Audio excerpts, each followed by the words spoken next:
few idle, random thoughts, nothing of any moment. Soon she would be home. As she was to remember later on, she could describe Sylvia fairly well. Her long blonde hair, her careless and provocative sensuality. Of the other girl she could recall little. A light coat, dark slacks. What colour, though? Hair, lightish brown? Please try as hard as you can, Mrs. Jarman. It's absolutely vital for us that you remember as much as you can. She noticed a few cars and a heavy, bouncing articulated lorry burdened with an improbably large number of wheelless car bodies. Men?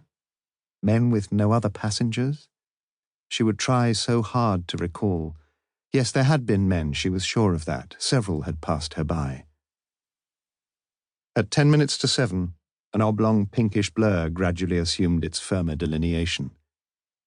She picked up her bag as the red corporation bus slowly threaded its way along the stops in the grey mid-distance.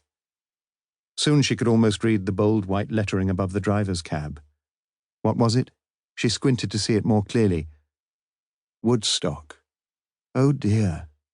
She had been wrong then, when that nicely spoken young girl had asked about the next bus. Still, never mind. They hadn't gone far. They would either get a lift or see the bus and manage to get to the next stop, or even the stop after that. How long had they been gone, Mrs. Jarman? She stood back a little from the bus stop, and the Woodstock driver gratefully passed her by. Almost as soon as the bus was out of sight, she saw another, only a few hundred yards behind. This must be hers. The double-decker drew into the stop as Mrs. Jarman raised her hand. At 2 minutes past 7, she was home.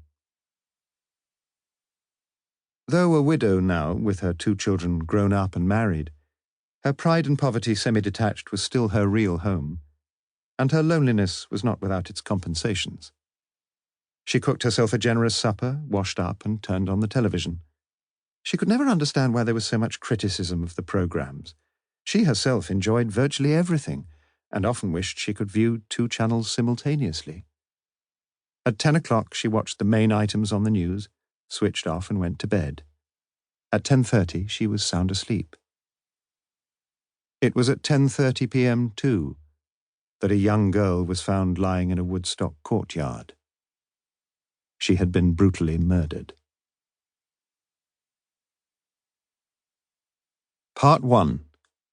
Search for a Girl. Chapter 1. Wednesday, 29th of September. From St. Giles in the centre of Oxford, 2 parallel roads run due north like the prongs of a tuning fork. On the northern perimeter of Oxford, each must first cross the busy northern ring road, along which streams of frenetic motorists speed by, gladly avoiding the delights of the old university city. The eastern branch eventually leads to the town of Banbury, and thence continues its rather unremarkable course towards the heart of the industrial Midlands. The western branch soon brings the motorist to the small town of Woodstock, some 8 miles north of Oxford, and thence to Stratford-upon-Avon. The journey from Oxford to Woodstock is quietly attractive. Broad grass verges afford a pleasing sense of spaciousness, and at the village of Yarnton, after only a couple of miles, a dual carriageway with a tree-lined central reservation finally sweeps the accelerating traffic past the airport and away from its earlier paralysis. For half a mile immediately before Woodstock, on the left-hand side, a grey stone wall marks the eastern boundary of the extensive and beautiful grounds of Blenheim Palace, the mighty mansion built by good Queen Anne for her brilliant general John Churchill, 1st Duke of Marlborough. High and imposing wrought-iron gates mark the main entrance to the Palace Drive, and hither flock the tourists in the summer season, to walk amidst the dignified splendour of the great rooms, to stand before the vast Flemish tapestries of Malplaquet and Oudenarde, and to see the room in which was born that later scion of the Churchill line, the great Sir Winston himself, now lying in the once peaceful churchyard of nearby Blaydon village.